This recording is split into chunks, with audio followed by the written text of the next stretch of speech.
I don't know who I am unless I'm in a relationship, so I can be who you want me to be. And so there are other kinds of addictions that we need to talk about too.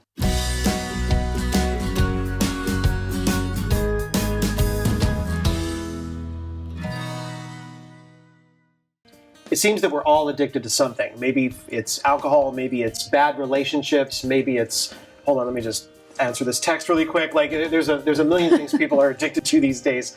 What are some things people can do if they really wanted to break out of their addiction? What can they do to start that process? Well, the first step is identify it, be aware that, okay, I'm not getting the things done that I want to do, my life is not as relaxed as I like it to be, or just to be recognized that many of the problems in your life, like procrastination or lack of intimacy in your relationship, lack of sex drive towards your wife, might be because you're addicted to substance. Now, what would that substance be? It could be a behavior, it could be sugar, it could be desserts. That will actually overstimulate your brain so you're less interested in your partner. John, what you said about it being very important that you're able to identify those things. You know, you can't heal what you don't acknowledge. I think you even wrote a book, something like that. What you feel you can heal. Exactly, right. Exactly. And so I think that that's sort of the step number one, is being able to say, you know, I think realizing that your life is getting smaller, is becoming about this thing, whatever it is that's happening. And I think in our culture, we look at labeling like the substance, you know, you're an alcoholic, or you're this, or you have an eating disorder, or you have this. But I kind of, with my clients, look at things a little bit different when we have a process addiction. And so I say, what would you think if a kid came up to you and said, I have a fever? You'd say, or my forehead is hot. You'd say, oh, you have a fever. And I see the addiction, I see process addictions, I see substance addictions as well.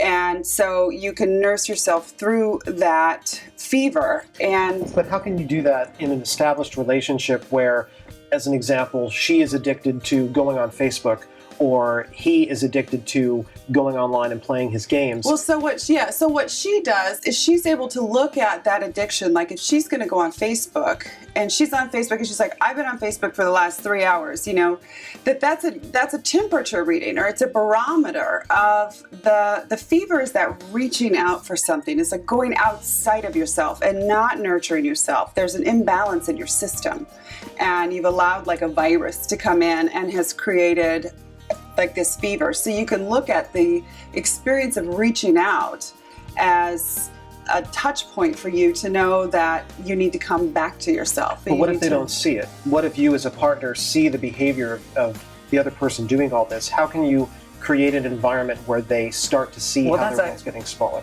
That's a completely different question, which is, how do you change your partner who's addicted? Right. Change them, but just make them aware. So, are you asking for personal reasons? Absolutely not. In just a second. What's she doing? It's your partner. My friend. You have a friend? No, I get a lot of people who write into me on a constant basis with a guy who's on video games 10 hours a day, a woman who is on her cell phone or on Facebook, and they bring it up and they try to solve the issue, but somehow they never get to any kind of resolution, because they don't.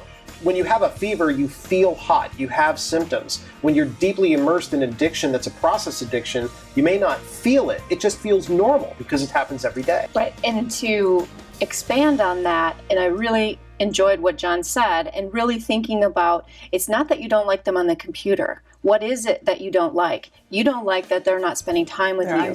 You don't like that they're not helping you give the kids a bath. You know, you want them to be connected to you in your life. So that's how you have to think about it and phrase it and get out of your own head of, you know, what is my real need here? Asking yourself when you're frustrated with them on the computer, what's the real need?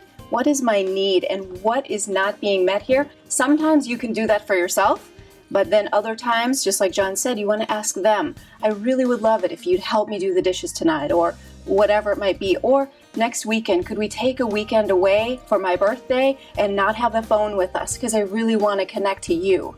You know, make it about them instead of you as well. I think it goes the other way too. You're talking about it making smaller and starting to focus on an addiction. I think we also have things like addiction to drama, which Yes. is a global kind of addiction. I really want to be seen, heard, known, appreciated, acknowledged, and accepted. And I can't get it here, and I can't get it here, and I can't get it here. Where can I get it? So we become globally addicted.